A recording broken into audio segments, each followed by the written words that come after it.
qawli. Ham darsimizni davom etamiz. Bunda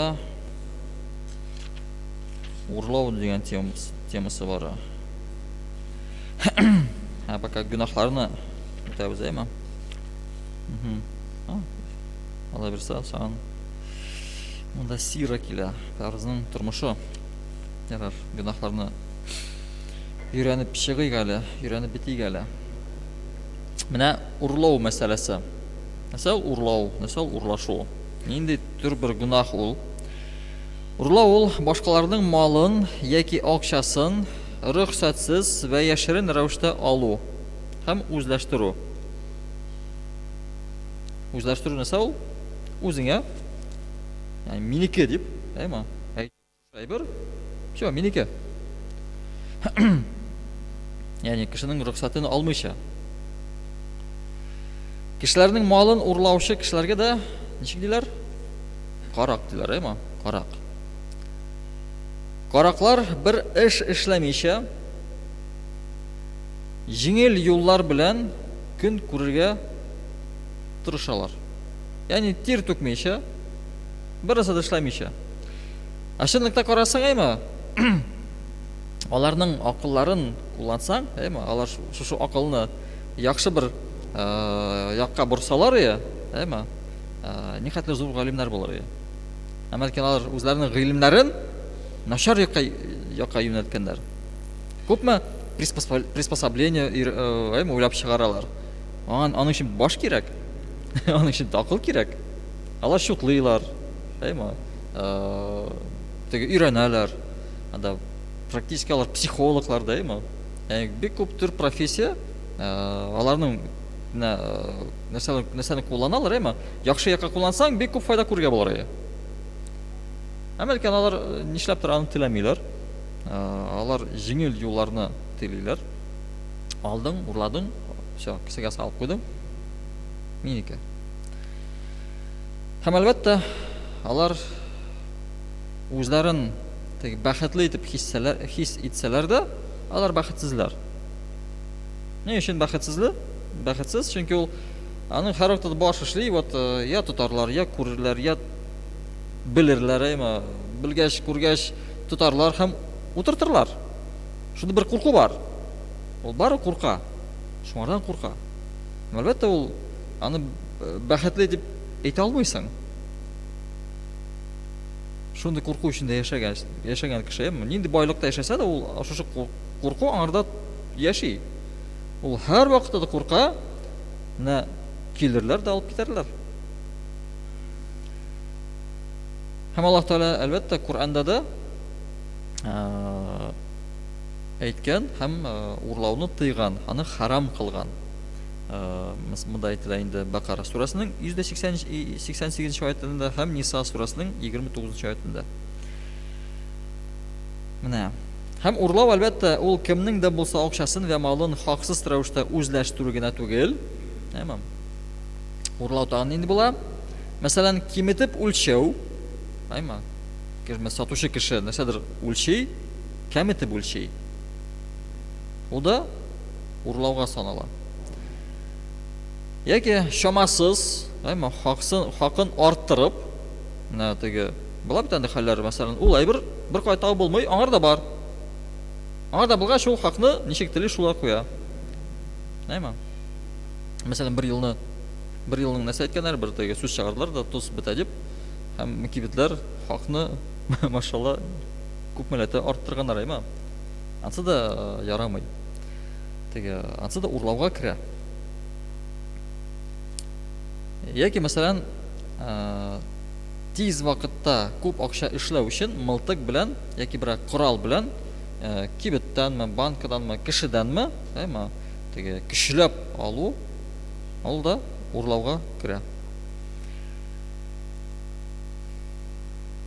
Albatta masalan shunday bir misolda bor, kishi bir yerda ishli, ayma?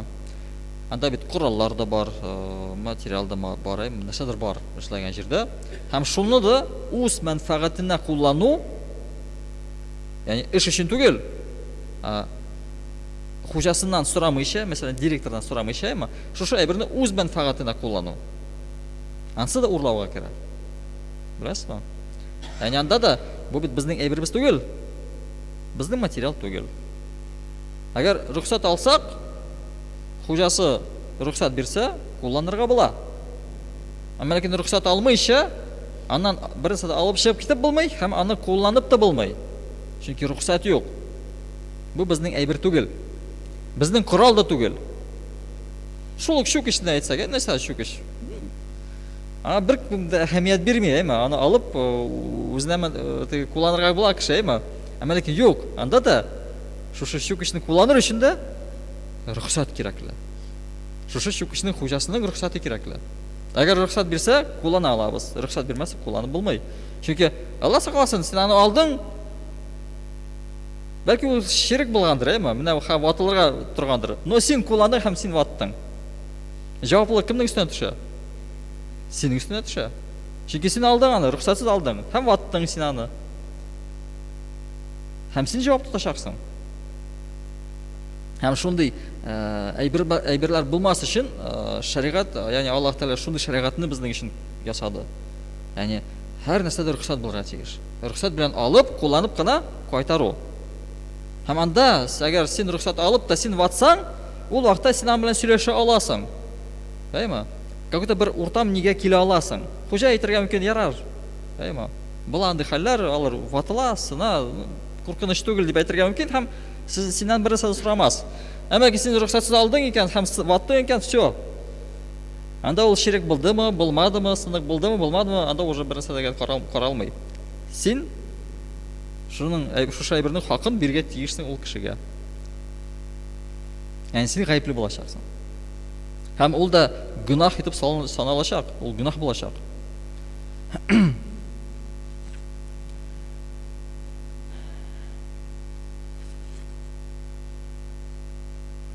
Һәм әлбәттә кем урлауга бара, аның әхлагы да юк, һәм аның нияте бузык. Һәм аның өчен нәрсә мөһим? Мал, акча һәм дөнья.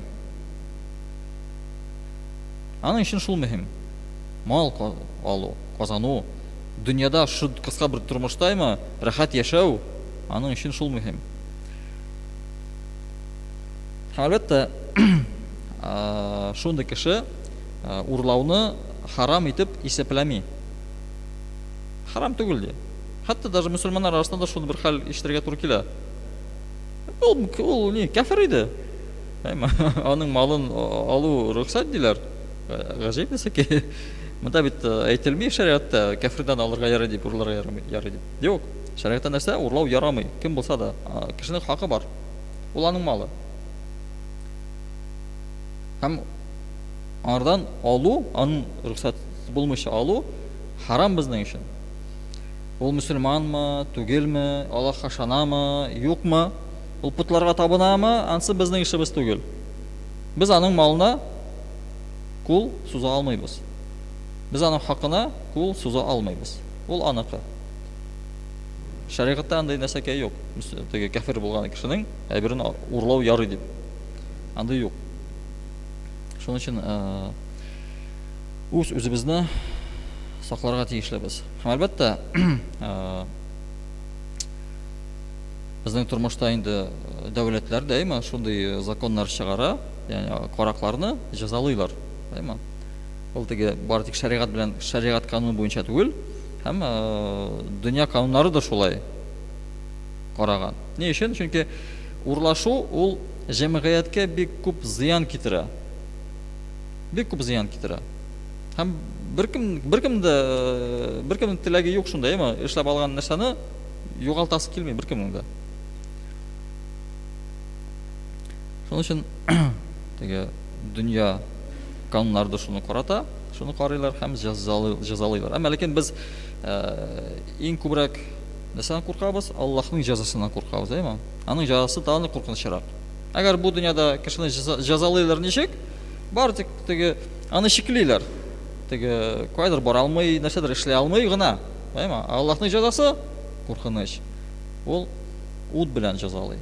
Ya'ni o't bilan Alloh taolo ish tarta bizning gunohlarimizni. Shuning uchun har vaqtda e'tiborli bo'laylik jamoat. Nasadir bir aybir bor ekan, aniq xo'jasi bor. Har narsaning har aybirning xo'jasi bor. Hatto mana tege bog'chalarda особенно tege o'tib borasizmi bir bog'chadan og'ash salinib turaymi? Ham tamni anda ya olmalar, ya shiyalar, ya nasadir o'sib turaymi? U oning bog'chasidan salingan. U aniqi. Tege alay qarga yaramay, mana ana zabordan chiqdimi? Shu aniqi tugil deb. Yo'q, oning bog'chasida o'sgan, oning yerida o'sgan. Ham u og'ash aniqi. Ham oning jimishlari da aniqi. Shu jimishlarda da oshov bizning uchun harom. Ruxsat tugil. Alay qaramag'is, u mening bog'chaga mana chiqdi. Kishi aytadi, mana og'ashi angarda o'sdi, ammo lekin butun og'ashi mening yer ustida turadi. Demak, u nelar meniki deb qabul qilib yaramay. U aning jimishlari. Tege nelarni qarasak, agar izgilarni qarasak, ham zo'r g'alimlarni qarasak, ular mesela Abu Hanifa'nın turmushini qarasang, ana вообще bir olmani o'shagan uchun u shu xo'janing toba, shu xo'janing qizini, shu xo'janing qizisin xotinni qoldi. Nima lekin u bilmaydi, что u qiz shibar ekanini. U aytdi, u suqir de. Mening qizim sangrau, eshitmay, ko'rmay, yamsiz dedi u. Anda da qabul etdi. Rasman. И то ташландык бакчалар Yok, agar mana bilasiz, anda xo'jasi bit nechak, anda bit u baqshalar как arenda kebek endi. Arendasini to'lasa, ulaniki. Arendasini to'lamasa, все, ulaniki tugul уже. Shular bit, aning уже xo'jasi yo'q. Получается, u yerning xo'jasi yo'q. Ammo lekin masalan, agar u to'lab bora ekan, ularning yeri. Agar to'lovdan to'xtadi ekan, все, aning haqi bita. U уже aning yerida tugul. Tege bunday qonunlar bo'yicha u tege nechta aytadilar, может восстановить, ayma. Tege правила владения. Там опять to'lab boshlay, и опять u aniki bo'lib turadi. Ammo bizda masalan anda bor baqshalar. Anda borasың, gil tashlandi baqshalar, anda kishi вообще yurmay, kelmay. Но зато анда халық келеді. Ну, biz har vaqtda saqlanarga tegishlimiz. Agar bir shubha bor ekan, biz ulamani oshadiqmi, oshamadikmi, bizning uchun bir o'zgarishda yo'q. Oshasak da, oshamasaq da. Ya'ni biz ochlikdan o'lmaymiz, alhamdulillah, ema. Mumkinchilik bor, sotib olirgan mumkinchilik bor. Ha, olmalarda u xatlik qiymat bayaga sotmaylar. Bütün narsani olib bo'ladi. Yoki shu ақшаны to'laysan da o'zing baqsha tutasan. Bütün narsani oshaysan. Bek oshaysan kelsa. Xo'p. Shuning uchun ihtiborli bo'lish kerak. Tege bek jengilda qarag'ay yaramay ko'p aybirga. Nechga aytdilar? Agar kishi bilaki gunohni zo'r aytsa, ну то есть uni zo'r etib ko'rsaymi?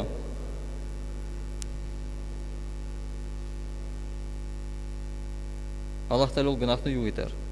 Agar kirisincha bo'lsa, kishi zo'r gunohni bilki aytsa, Alloh taolo gunohni zo'r etar, tanda zo'roq etar. Biz ya'ni yo'q bilki gunohlar. Bizning shunday bir qarash bo'lar tegish. Biz qarab bizning u gunoh ekan. Ani bilkimi, zo'rmi? Ani uchun bizning uchun ahamiyati yo'q. U gunoh. Chunki bilki gunohlar narsaga keltiradi? Zo'r gunohlarga kiritadi. Asog'dan Allohga shirk etirgada kiritashak. Shayton bir qachonda kishini zo'r gunohga itarmi. U hayla qira. U boshqa narsani kishidan gunoh ishlatgan vaqtda ishlata olmasa, u narsani ishlata, foydasiz aybirlarni ishlata.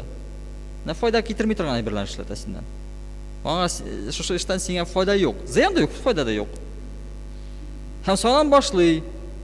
Все, синең вакытың беттеме нигә? Сөннәт әйберләргә, теге нафила гамәлләргә син өстәмә гамәлләр кылмыйсың, чөнки син файдасыз әйберләр белән мәшгульсың. Саң башлый. Все, сөннәт гамәлләрдән сине ерак кылды. Саңнан ваҗиб гамәлләргә, әйме? Башлана. Эш. Ваҗибләрдән кеше ерагая башлый. Чөнки сөннәтләрдән ул все ерагайда, ул аларны үтәми.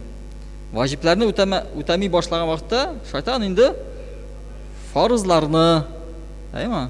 Битерә башлый әкренләп. Фарызлар биткәч тә, анда инде уже гөнаһларга кирип китәргә җайлы. Уже җиңел. Анда кешене гөнаһка кертергә җиңел. Иң зур гөнаһларга да кертергә җиңел. Ислам динендә харам кылынган ва Аллаһ Тәала тарафыннан катгый рәвештә тыелган нәрсәләрдән берсе дә ул да исертә торган эчемлекләр эчү. Һәм халык арасында исерткеч эчемлекләр дип аталып йөртелгән торган нинди мондый эчемлекләрнең türе, анда ибран төрле исемнәр бар, әйме? Элек мәсәлән шарап булса иде, хәзер вакытта аның türе теге киңәйде. Ул пиво булсын, ул тигән әллә нинди исемнәр бар, әйме? Ягъни монда әгәр Куръанда әйтелгән икән шарап турында, вино турында, без инде хәзер карыйбыз бүтән нәрсәгә. Ягъни нинди ишемлек кешенең акылын каплый, әйме? Ул ишемлек харам кылына. Әгәр ишемлек кенә түгел, башка әйберләр, наркотик булсын, әйме? Яки теге тарта торган әйберләр булсын, әгәр акылны томалы икән, ул әйберләр харам кылына. Ул әйберләр мәсәлән элекке юк иде, Пәйгамбер вакытында. Әмма ләкин хәзер вакытта алар бар. Һәм галимнәр кыяс белән, чагыштыру белән шундый хөкем чыгардылар, ул әйберләр харам. Теге наркотик ма хәзер әләскәләр бар инде. Спайс дигән әйберләр дә килеп чыкты, әйме? Күп әйберләр килеп чыкты. Ул кешенең акылын томалый торган әйберләр, алар бөтенесе дә харам. Әгәр кеше акылсыз кебек кыйлана башлый икән, аны кулланып, аны ишеп яки аны тартып, ул харам әйбер. Аңа кагылу безнең өчен харам. Һәм менә шушы исерткеч ишемлекләр ни өчен тыелган һәм нинди рәвештә тыелган, монда бер ни күз атып китик. Каян башланган ул тарихын. Менә Хиҗрәтнең 4нче елында Аллаһ Тәала хәмергә бәйле булган шушы аятны индерә. Эй Мухаммад, синнән исерткеч ишемлекләр ва утуш уены турында сорыйлар. Син бу сораучыларга әйт: буларда зур гөнаһлар һәм кешеләр өчен кайбер файдалар бар, ләкин гөнаһы файдасыннан зуррактыр. Әйме? Ягъни ул вакытларда теге исерткеч ишү, ягъни шарап ишү бик теге җәелгән әйбер иде. Бөтен кеше ишә иде. Аны теге без мәсәлән су ишкән кебек, ул шушы шараплар, шушы исерткеч әйберләр өстәлдә гел тора иде. Ул шуны бер вакыт. Әлбәттә,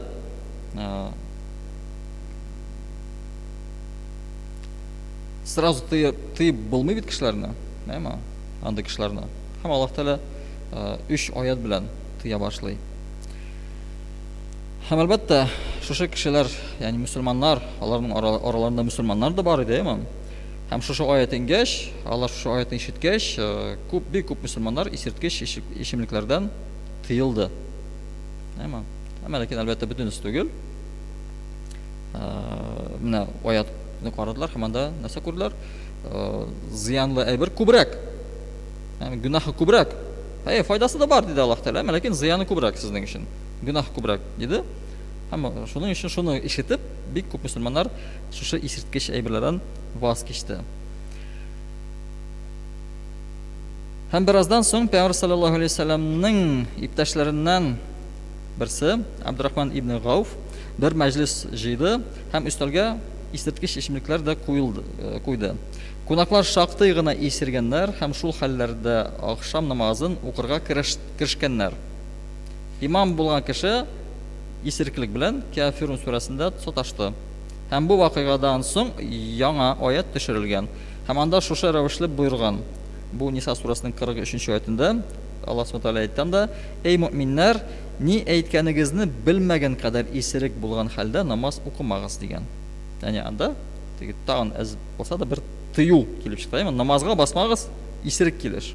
Ягъни намазларыгызны айны килеш укыгыз, мәгънәдә. Һәм әлбәттә, шушы аятны да ишеткән мөселманнар үзләренә бер нәтиҗә чыгардылар, Әлбәттә, тан бик күп мөселман тыелды. Ягъни тыелыр өчен сәбәп чыкты. Һәм соңыннан 5-нче яки 6-нчы елында, хиҗрәтнең елында 3-нче аятның бер сәбәп килеп чыкты. Анда шундый бер сәбәп булды. Мәдинәле мөселманнардан Атбан ибн Малик бер мәҗлис җыйган. Һәм шушы мәҗлестә Мәдинәле, ягъни ансар дигән халык һәм Мәккәле мөселманнар җыелды, мухаҗирләр. Һәм берләшеп ашарга утырганнар, табында әлбәттә ризык булды һәм шул исерткеч ичемлекләр булды. Һәм ашлар ашалып, ичемлекләр дә ичелгәннән соң кунаклар әлбәттә исерде инде. Һәм бу хәлдә Мәккәле мөселманнардан Сәд ибн Әби Ваккас бер шигырь укыды. Һәм үзен һәм үз кавмен шушы шигырьдә мактап, әмма ләкин Мәдинәле мөселманнарны кимсетеп алды шушы шигырьдә. Һәм бу хәлгә бик ачу килгән Мәдинәле мөселманнардан берсе табыннан торып, ашалган диянең бер сөяге белән шушы Сәд ибн Әби Ваккасның башын яралады. Ягъни анда кавга чыкты. Нәрсә өчен? Кеше исереп, шигырь сөйләде, үзен һәм үз кавмен мактап, әмма ләкин Мәдинәле халыкны кимсетеп.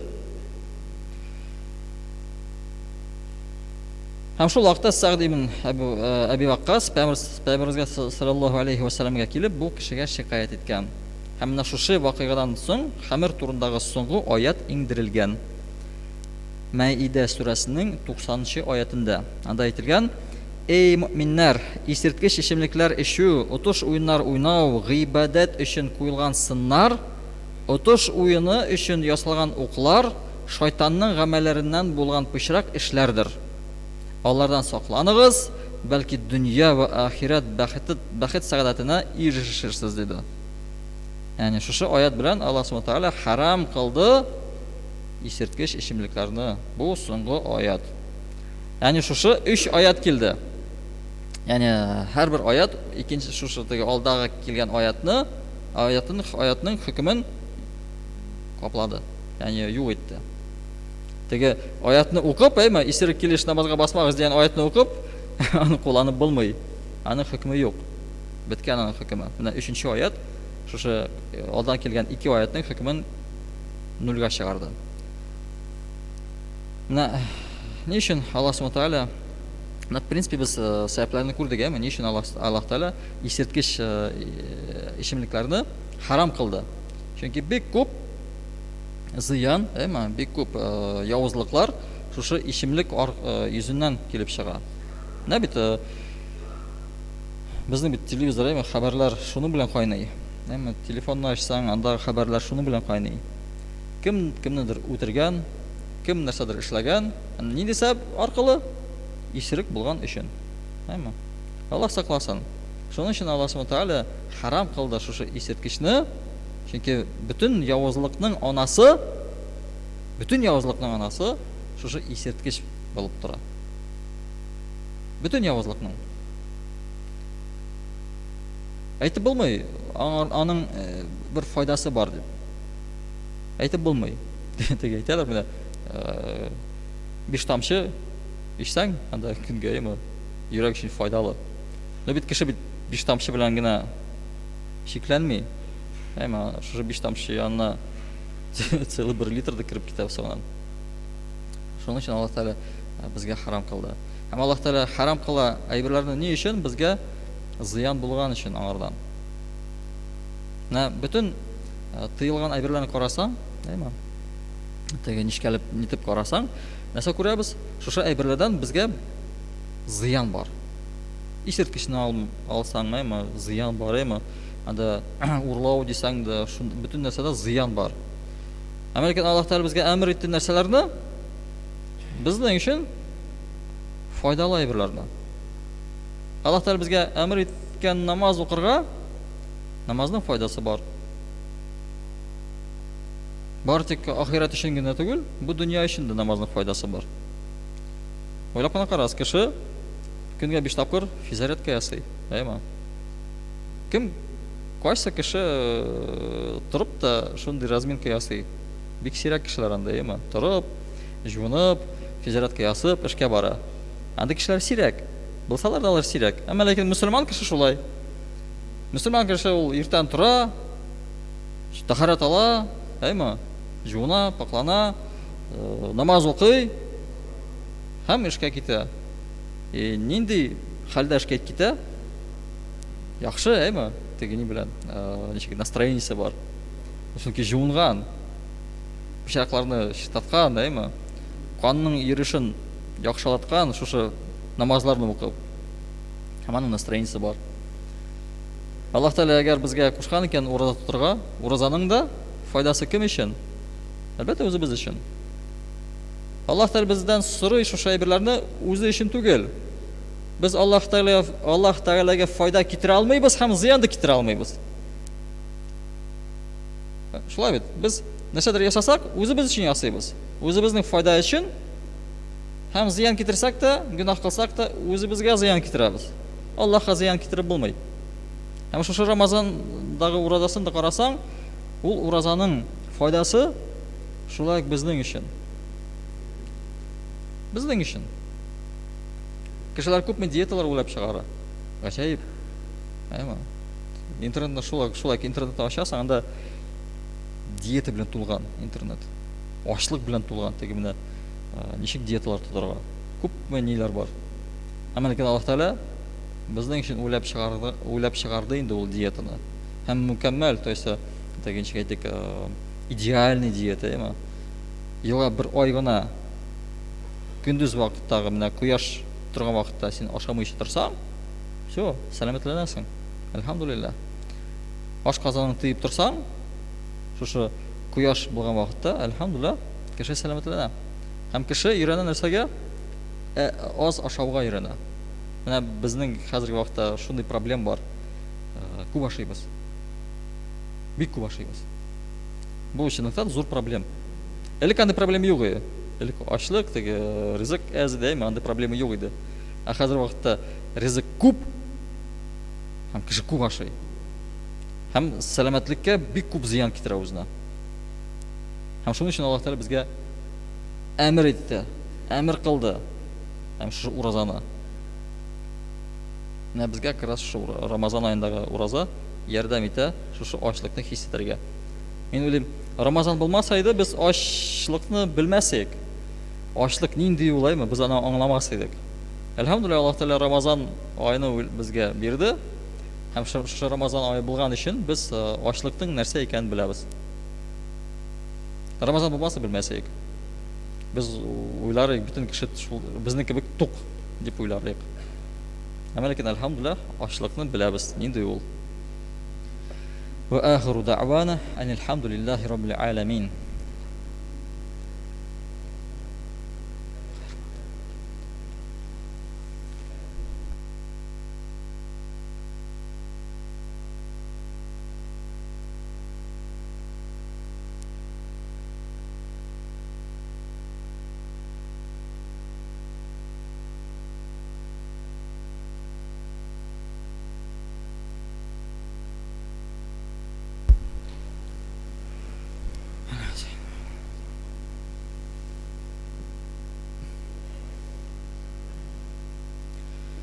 الله أكبر الله أكبر الله أكبر الله أكبر أشهد أن لا إله إلا الله أشهد أن لا إله إلا الله أشهد أن محمد رسول الله أشهد أن محمد رسول الله. حي على الصلاة. حي على الصلاة.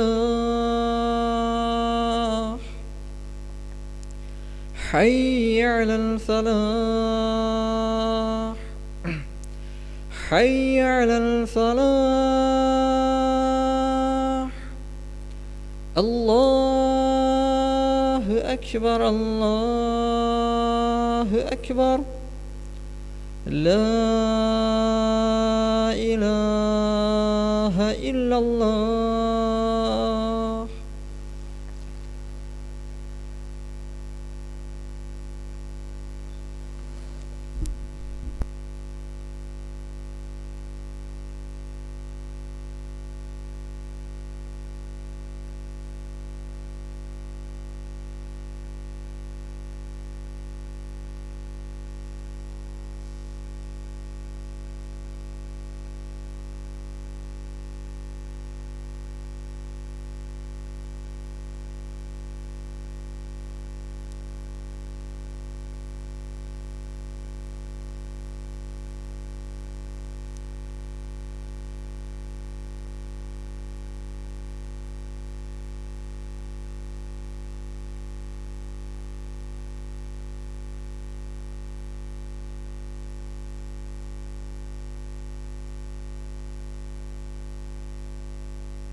الله أكبر الله أكبر الله أكبر الله أكبر.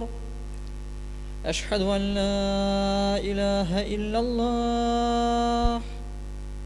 أشهد أن لا إله إلا الله. أشهد أن محمد رسول الله. أشهد أن محمد رسول الله. حي على الصلاة. حي على الصلاة. حي على الفلاح. حي على الفلاح. الله أكبر الله أكبر. لا إله إلا الله.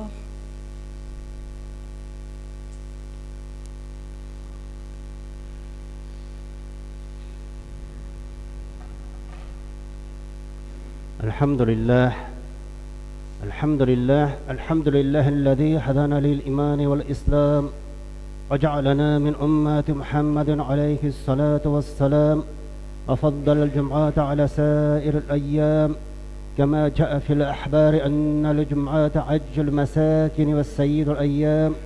أشهد أن لا إله إلا الله وحده لا شريك له شهادة موصلة إلى دار السلام، وأشهد أن محمد عبده ورسوله سيد الأنام صلى الله تعالى عليه وعلى آله وأصحابه برارة الكرام، خصوصا منهم على أبي بكر الصديق وعمر الفاروق وعثمان ذي النورين وعلي المرتضى، أئمة رضوان الله تعالى عليهم أجمعين. أما بعد،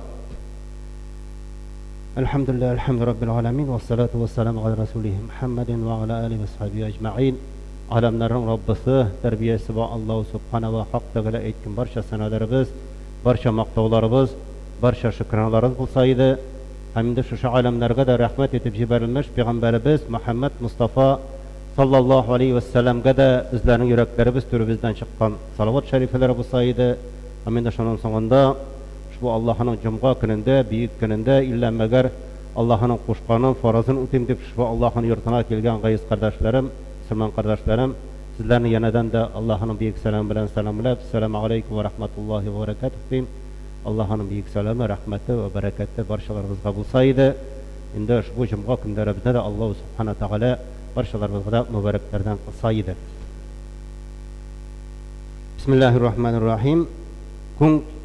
كنتم خير أمة أخرجت للناس تأمرون بالمعروف وتنهون عن المنكر وتؤمنون بالله. Allah Subhanahu ve Teala şu ayeti kerimede siz de dünyaya çıkarılganlar arasında en hayırlı ümmet buldunuz. Dünyaya çıkarılganlar arasında en hayırlı ümmet buldunuz. Allah'a şanı bilen şandınız. Kişilerini yaxşı amellerge, yaxşı işlerge öndü bilip ündədiniz. Yaman işlerden, buzuk ham fahişe işlerden tiya bilip tiydiniz. Qaraq cemaat. Allah Subhanahu Teala Peygamberimiz sallallahu aleyhi ve sellem ümmetine yeki bizlerge, Müslümanlarga şulay dip aytdi. Şu sıfatlar bilen sıfatlı. Şunday beye bire en hayırlı ümmet buldunuz.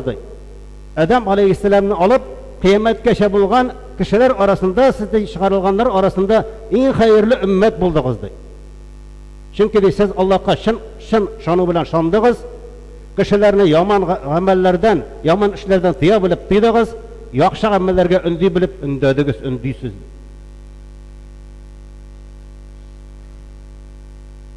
Haminde bu birincisinde Allah-u Teala'da en hayırlı ümmet buldunuz, ikincisinde ayta Allah'a şanı bilen şandınız, şan korku bilen korktunuz, korkasızdı. Eğer de Allah Teala hakiki şan korku bilen, şanı bilen şana iken, kişi Allah'tan da şan hakiki korku bilen korkaşa. Haminde elbette her bir hayırlı işinin başı, Һәрбер хәерле эшнең башы Аллаһдан куркудан башлана җанабы. Һәм инде тыелганнарында тыелгыдаган Аллаһдан куркудан башлана. Һәм инде Аллаһтан куркмаган кешедән теләсә нәрсә көтәргә була. Теләсә инде зулым, теләсә инде җәбер көтәргә була җанабы. Аллаһка шым хакыйкый шуның белән шанмаган кешедән дип әйтик.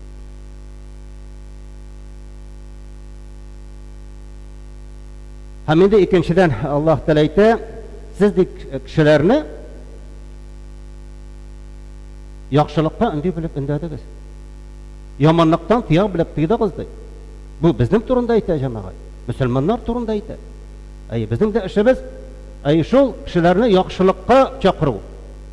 Яхшы гамәлләребез белән. Һәм инде яманлыктан тыю. Яманлыктан тыю. Һәм инде икенче бер аяти кәримәдә дә Аллаһ Субханаһу Тәгалә әйтә, Бисмиллаһир-рахманир-рахим. Уд'у иля сабили раббика бил хикмати вал маугизати хасанати ваҗадилху биллати хия ихсан. Аллаһ Тәгалә әйтә, Аллаһ юлына, Раббыгыз юлына күркәм сүзләрегез белән, күркәм вәгазьләрегез белән, насихәтегез белән, хикмәтегез белән чакырыгыз. Бил хикмати вал маугизати хасана. Һәм инде алар белән бәхәсләшкәндә дә иң күркәм төстә бәхәсләшегез. Иң күркәм төстә бәхәсләшегез. Аңлашыла шулай бит. Аллаһ Тәгалә юлына әгәр дә бу турфа сүзләр белән, яман сүзләр белән куркытып чакыра башласак, безнең янда беркем дә калмас иде. Безне беркем дә тыңламас иде. Шуңа күрә Аллаһ Тәгалә әйтә, Аллаһ юлына чакырганда күркәм сүзегез белән, насихәтегез белән, вәгазегез белән чакырыгыз ди, хикмәтегез белән чакырыгыз ди. Хәтта алар белән бәхәсләшкәндә нәрсә ди? Иң күркәм төстә бәхәсләш алар белән. Иң күркәм төстә, иң матур төстә бәхәсләшкәндә дә. Һәм инде Пәйгамбәрбез хакында да Аллаһ Субханаһу Тәгалә Куръанда булай дип әйтә, Бисмиллаһир-рахманир-рахим. فبما رحمة من الله لنت لهم ولو كنت فظا غليظ القلب لانفضوا من حولك فاعف عنهم. Нәрсә ди Аллаһ Тәгалә? Син диде Аллаһның рәхмәте белән Пәйгамбәрбезгә әйтә, өммәтеңә йомшак булдың. Әгәр дә ката бәгырьле булсаң, дөрфа булсаң, алар синең тирәңнән качып бетәрләр иде. Пәйгамбәрбезгә әйтә. Бу Пәйгамбәрбезгә әйтелгән сүз әлбәттә безгә дә кагылаямаган. Әгәр дә Пәйгамбәрбез дөрфа булган булса, каты итеп кешеләрне дингә чакырган булса, аларга бәйләнгән булса килеп, аның кыйында беркем дә калмаган булар иде. Бу Аллаһның сүзе. Синең кырыйдан алар качып бетәрләр иде. Син йомшак булдың ди. Йомшаклык белән, матур сүзе белән, үзенең матур кыяфәте белән, тәмле сүзе белән чакырды Пәйгамбәр саллаллаһу алейһи ва саллям бөтенесендә дингә. Шуннан соң инде карарак кирәк җәмәгать. Без бүген нинди? Без бүген мөселманнар нинди? Һәрберебез дә үзебезне беләбез. Кешеләр белән ничек? Турфа һәм каты бәрелеп сөйләшмибезме? Кешеләр белән. Кешеләргә каты бәгырьле түгелме? Хикмәт белән, йомшаклык белән сөйләшә алабызмы? Сүзләребез, гамәлләребез, кыяфәтләребез, киемнәребез нинди? Кешеләргә елмая беләбезме? Исламга күркәмлек белән чакыра алабызмы? Моны дәвам итәргә булыр иде. Көне буе сөйләсәң дә. Әллә киресенчә безнең гамәлләребезне күргәннән соң, безнең эшләребезне күргәннән соң, кайбер сүзләребезне ишеткәннән соң, йөзләребезне күргәннән соң, киемнәребезне күргәннән соң, безнең кырыйдан кешеләр китмиләрме? Качмыйлар безнең кырыйдан. Яки кайберләр әле дингә килеп, ныклап ике аягы белән басалмаган кешеләргә, кешеләрнең диннән китүенә, мәчетләрдән китүенә без сәбәпче түгелме? Бар шундый кешеләр, бар шундый төркемнәр, алар үзләренең дөрфалыклары белән, аларның үзләренең гамәлләре белән, эшләре белән күп кенә кешеләргә бүгенге көндә киртә булып торалар дингә килергә. Киртә булып торалар. Шуларны күргәннән соң Kişilerinin İslam'a kileselere kilmey, meşitte kileselere kilmey. Buna şundaylar var cemaat. Hemen de şuşunday kişilerge eğer de alar şuşunday iken biz alarga bu en hayırlı ümmet Peygamber sallallahu aleyhi ve sellem ümmetinden dip eyte alalar mı alar üzerine? Yaki biz alarga eyte alabız mı? En hayırlı ümmetten dip. Bugün sükünde cemaat bik köp kişiler eyterge bik köp kişiler dip etsem belki dürüst de bulmaz. Kayber kişiler İslam yüzünden jir yüzünde buzukluk kılıp kişilerge zulüm kılıp terörçüler bulabilirler. Terörçüler ismen yürütürler. Ondan sonra şu pişirak kişilerin elbette indi İslam bilen, Müslümanlar bilen beylerge tırışırlar. Mana şuşlar bulamın o cemaat en hayırlı ümmet Peygamber sallallahu aleyhi ve sellem ümmeti Allah Teala şunu ko'rsatdi mi? Allah Teala şunu aytdi mi?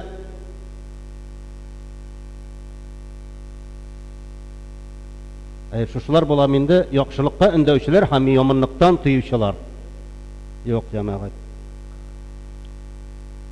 Allah Teala haksız kişi ötürüşüne göre değil, hatta kişinin özüne de başkalarına da ziyan salonu da tıyar. Ziyan salonu, zarar salonu da tıyar.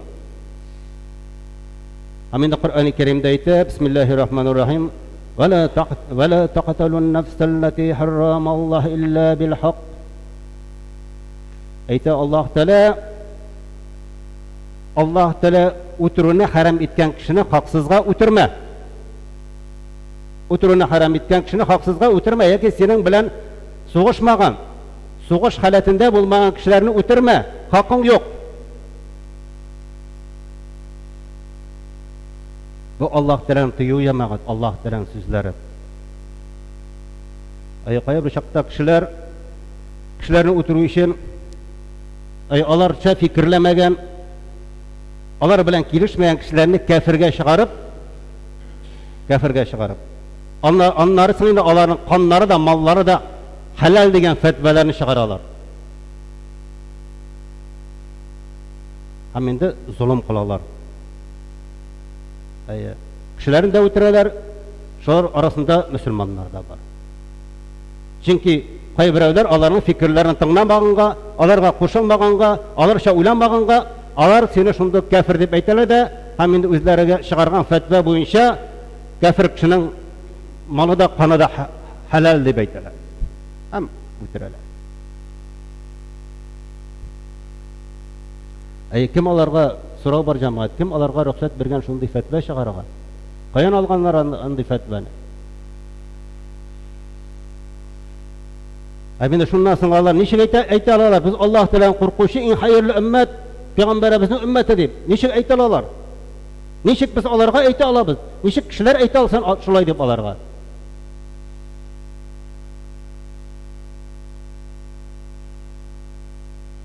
Allah elbette adaşkanlar sataşkan yolda yemeğiz. Alarga elbette cehennemden de artık nerse bulmazdır. Alarga cehennemden de artık nerse bulmazdır.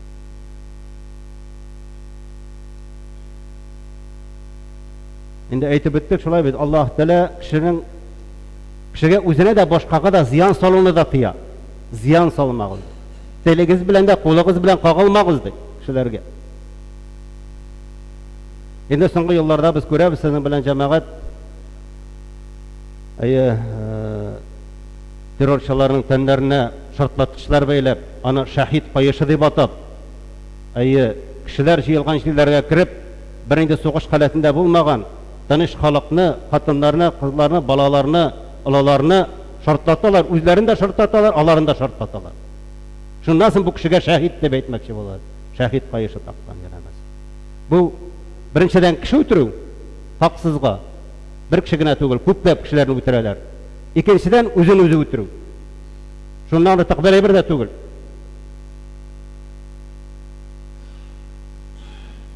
Çünkü Peygamber sallallahu aleyhi ve sellem aytti bir hadisinde, kim dedi özün tavdan sikirip ötürdü, biyiklikten çöpüldü, ötürdü özün.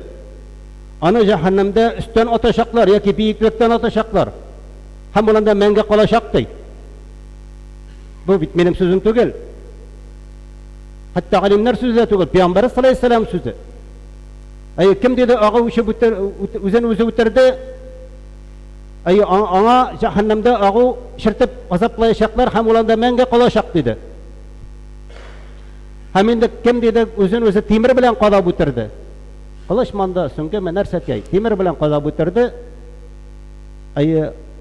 Ул диде җәһәннәмдә үзен үзе кадап җәфалаячак һәм ул анда мәңге калачак.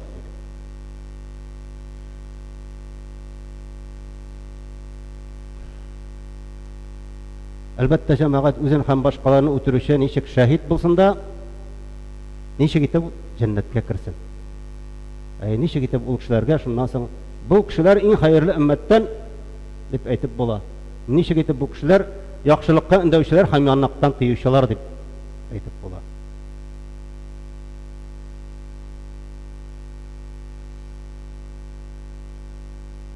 Без сезнең белә җәмәгать Аллаһ Тәгаләнең дине кешелекле булырга, тирә-юньгә карата, хәтта тирә-юнь карата мәрхәмәтлек кылырга чакыра. Пәйгамбәр саллаллаһу алейһи ва саллям әйтә, тирә-юньдә булган һәрбер нәрсәгә дә кемнең дә йөрәгенә Аллаһ кешеләргә карата мәрхәмәт салмаса, ул кеше зур югалтуда һәм хәсрәттә булыр ди. Әгәр дә Аллаһ Тәгалә бер кешенең йөрәгенә, калбына мәрхәмәтлек салмаса, ул кеше зур югалтуда һәм хәсрәттә булыр ди. Инде бу хадистә әйтелгән сүзләрне галимнәр инде югалту дигән сүзне бүтән булган хәерлектән һәм Аллаһның рәхмәтеннән мәхрүм булу. Хәерлек ул кешедә булмас. Һәм Аллаһ Тәгаләнең мәрхәмәтеннән киткән булыр. Әгәр дә Аллаһның рәхмәте ирешмәде икән кешегә, аннан нәрсә көтәргә булыр? Пәйгамбәр саллаллаһу алейһи ва саллям әлбәттә үзенең өммәтен тәрбия кылды. Үзенең күркәм әдәбе белән, әхлагы белән аларны тормышта шушы хәерле эшләргә чакырды. Шуны күрсәтте, шуны өйрәтте үзенең өммәтенә.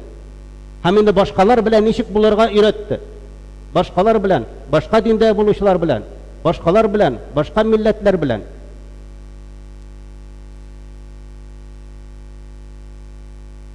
Әгәр дә мөселман башка дин кешесе яки бөтенләй дингә шамаучы белән имин тормыш итәргә килешеп яшәсәләр, ул килешүне бузу да, аның малына да, аның гомеренә дә зарар салу шәригатьтә катгый рәвештә тыела. Без моны беләбез, шулай бит. Әгәр дә без килешеп яшибез икән, безнең договор бар икән, без бүгенге көндә тыныч яшибез икән, без аларның хакларына да, җаннарына да кагылырга тиеш түгел, малларына да кагылырга тиеш түгел. Сорамыйча алырга да тиеш түгел. Бүген карасак, әле күптән түгел генә әйтик, берничә ел элек кенә Париж урамнарында, Европада бер төркем террорчылар Аллаһу әкбәр дип кычкырып, кешеләрне аулап бирделәр. Атып бирделәр. Биналарга кирип, урамнарда Аллаһу әкбәр дип, һәм инде грузовикларга утырып, Аллаһу әкбәр сүзләрен кычкырып, кешеләр җыелган җирләргә бәреп кирип, кешеләрне чыбын сыткан кебек таптап бирделәр. Аларны да күр. Шушы буламы хәерле өммәт, Пәйгамбәребезнең өммәте, яхшылыкка өндәүче, яманлыктан тыючы.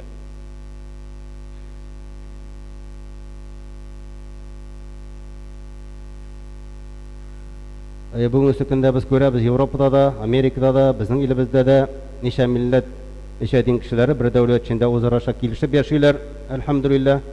Кемнең генә хакы кимсетелсә дә, аның хакларын яклау өчен дәүләт үз өстенә ала. Кайсы гына мөселман шушы килешүне бузып, башка дин кешеләренә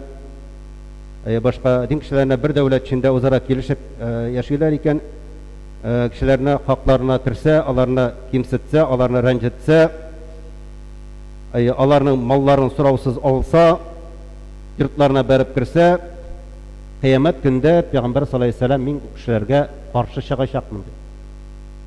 Пәйгамбәр саллаллаһу алейһи ва саллям каршы чыгачак. Дәлил китерәчәк аларга. Һәм инде Пәйгамбәребез әйтә, kim o'zaro kelishib tuzib yashagan kishiga zulmlik qilsa yoki uning haqqini kimsitsa yoki uning tegishligidan ortig'ini talab etsa yoki uning rizoligidan boshqa uning narsasidir olsa, qiyomat kunida men unga qarshi dalil keltiruvchi bo'lacaqman. Jamoat, biz sizning bilan Payg'ambar sollallohu alayhi vasallam shafaatine oyoq bo'lish uchun tirishamiz. Ona yaqin bo'larga tirishamiz. Onun adab bilan axloqina baylanamiz. Ondan o'rnak olamiz. Agarda qiyomat kunida Payg'ambar sollallohu alayhi vasallam shafaat o'rnida bizga dalil keltirib bizga qarshi chiqsa, ham chiqashaqda dalil keltirib. Shunga ko'ra biz har birimiz dabinamda o'tirishlar, duo qilganda da har vaqtda da ya Rabbim Alloh bizlarni payg'ambarimizning shafaatini loyiq etsang edi. Ul bizni yoqlovchi bo'lsa edi deb duo qilamiz, so'raymiz. Shuning uchun tirishamiz. Sunnat amallarni boshqaramiz. Ko'rkam adab axloqi ularga tirishib, necha payg'ambar sollallohu alayhi vasallam bo'ldi, ko'rkam adab axloq ahli. Chunki eng go'zal axloqni payg'ambar sollallohu alayhi vasallam olib keldi. Axloqni tamom etarish uchun keldi. Go'zal axloqni tamom etarish uchun keldi. Tugallab keldi. Tuturib keldi.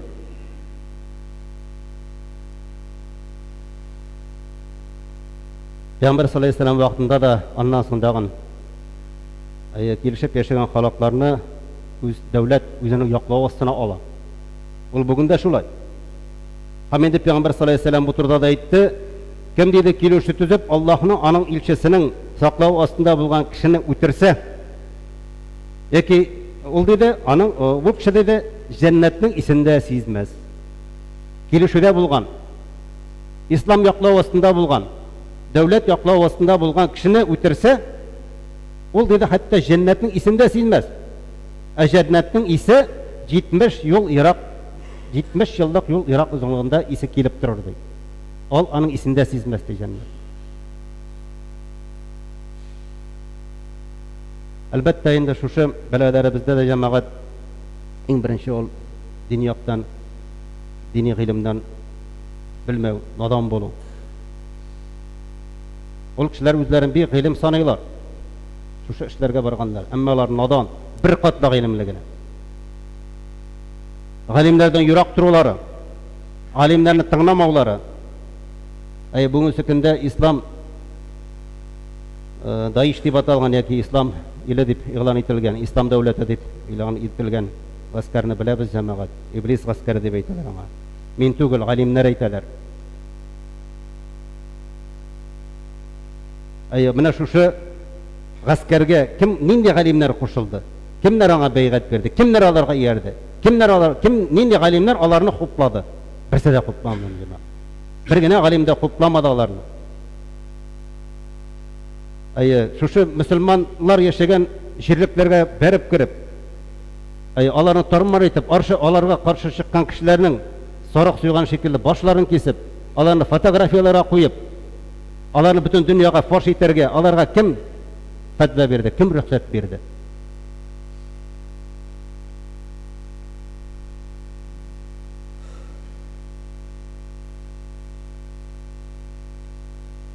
Şimdi şu alarga karşı çıkan barcha alimlerge, alar ise alimler, palça yolçuları, devlet yolçuları, hükümet yolçuları degen sözünü tarattılar, hem alarını küfürge çıkardılar da, küfürge çıkargaç alar indi. Alarga kanları da, imanları da halal deyip eyteler. Şimdi gayiz kardeşlerim, elbette bu temana zok, anlatırga bolar biz elhamdülillah anladık. Biz şimdi elhamdülillah Allah Teala aytgan en hayırlı ümmet bulup yaşarga tırışabız jamoat. Çünkü Allah Teala ayta bizning turda, Müslümanlar turunda siz dunyoga chiqarganlar arasında en hayırlı ümmet buldunuz. Allah'a şın şanu bilan şanasız, Allah'tan şın korku bilan korkasız, hayırlı işlerge deysiz, buzak işlerden tıyasız deb. Şuna yapışabız. Şunun bilan barıga tırışabız. Çünkü nindigine zulümlük kılmayıp, Kıyamette ol mahlukның hujası bulgan nindigine mahlukka zulüm kılmayıp, aytmaymiz kişi turundagını. Nindigine Allah Teala yaratgan mahluguna, tirik ham tirik bulmaganına, şu yaratuvchining qarşısına kelip cevap beresi var. Şu mahlukdan yaratuvchi. Biz sizin bilen bilemiz hadiste bir hatının özünün pisiyin iyinde biklep durup açtan oturgan için nerse dedi? Cehennem dedi. Özünün neşesin iyine biklep aç tutup açtan oturgan için cehennem dedi. Haminde ikinci bir hadiste çıpşıkka ziyan salgan içinde cevap biresi varlığı turunda aytilacak. Cevap biresi bulacak. Hem o cevap jingil bulmayacak. Ana bulay gına uylarga gerek değil. Şuna Ukrayna gaziz kardeşlerim zulümlükten Irak bulay. Haminde Peygamber sallallahu aleyhi ve sellem üsümlüklerge de, hayvanlarga da, tirik bulağanga da, tirik bulmagan barsına da rahimli bolarak, rahmet bulup kildi. Bismillahirrahmanirrahim. Ve ma ersalnake illa rahmeten lil alemin. Bu ayetini bitirmekizde bile hakikatte de biz seni de Allah Teala'yı Peygamberimizge alemlerge rahmet etip jiberdi. Jür yüzüne göre tügü bütün alemge rahmet etip jiberdi.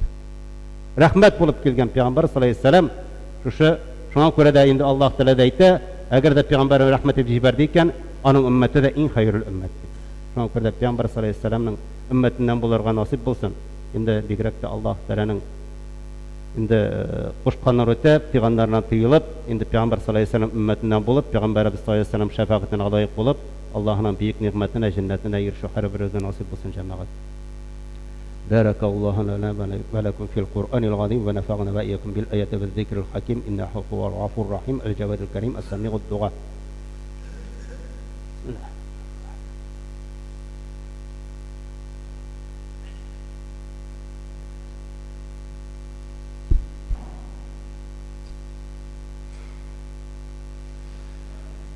إن الحمد لله نحمده ونستعينه ونستغفره ونؤمن به ونتوكل ونعوذ بالله من شرور أنفسنا ومن سيئات أعمالنا من يهده الله فلا مضل له ومن يضلله فلا هادي له أشهد أن لا إله إلا الله وحده لا شريك له وأشهد أن محمدا عبده ورسوله صلى الله تعالى عليه وعلى آله وأصحابه أجمعين ربنا لا تزغ قلوبنا بعد إذ هديتنا وهب لنا من لدنك رحمة إنك أنت الوهاب ربنا اغفر لي ولوالدي وللمؤمنين ما يقول حساب ربنا اطمئننا نور واغفر لنا إنك على كل شيء قدير ربنا إننا آمنا واغفر لنا ذنوبنا وقنا عذاب النار ربنا آتنا في الدنيا حسنة وفي الآخرة حسنة وقنا عذاب النار ربي حق لي حكم والحقني بالصالحين آمين وأقيموا الصلاة.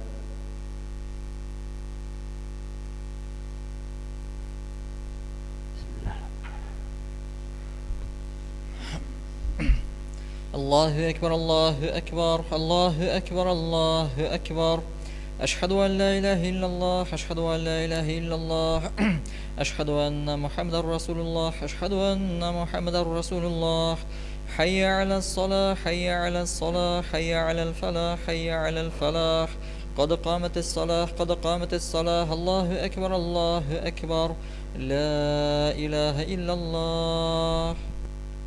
Saflarını tağızlağı cemaat aldağı saflarını tuturup geliniz. Ayak başlarınızı tegizleyiz.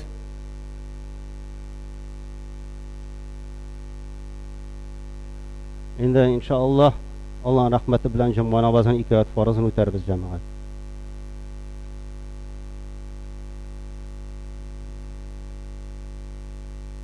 Allahu Ekber.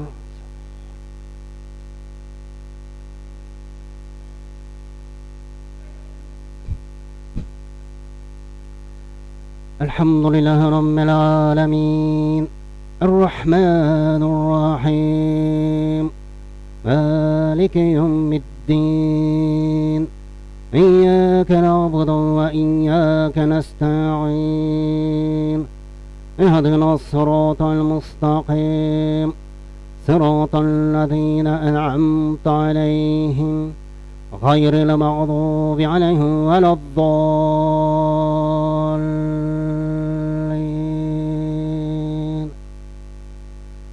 ألف لام ميم ذلك الكتاب لا ريب فيه هدى للمتقين الذين يؤمنون بالغيب ويقيمون الصلاة ومما رزقناهم ينفقون والذين يؤمنون بما أنزل إليك وما أنزل من قبلك وبالآخرة هم يوقنون أولئك على هدى من ربهم وأولئك هم المفلحون الله أكبر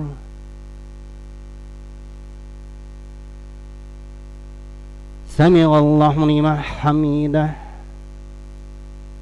الله أكبر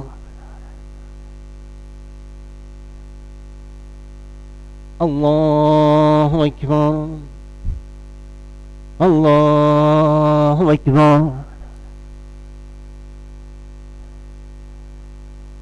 الله أكبر الحمد لله رب العالمين الرحمن الرحيم مالك يوم الدين إياك نعبد وإياك نستعين اهدنا الصراط المستقيم صراط الذين أنعمت عليهم غير المغضوب عليهم ولا الضالين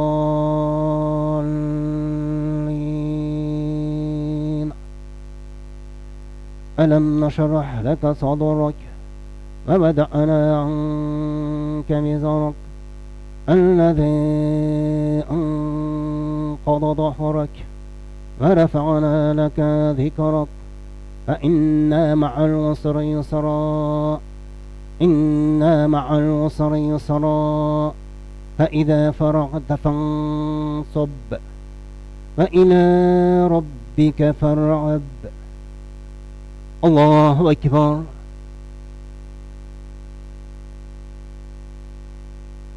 سمع الله لمن حمده الله أكبر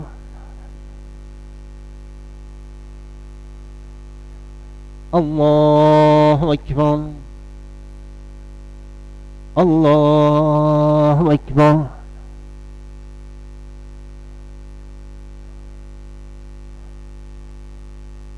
الله أكبر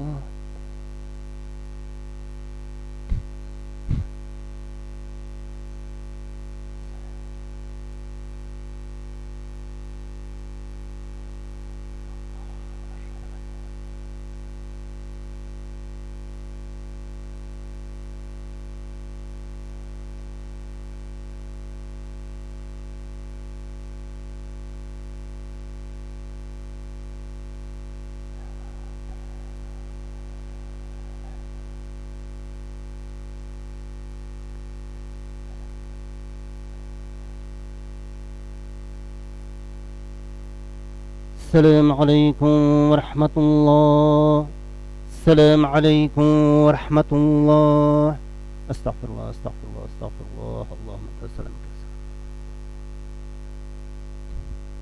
Жамағат телефонларыгызны сөндүрүп кире турган болуңуз мәчиткә киргәндә яки бүтүнләй өйдә калдырып килегез.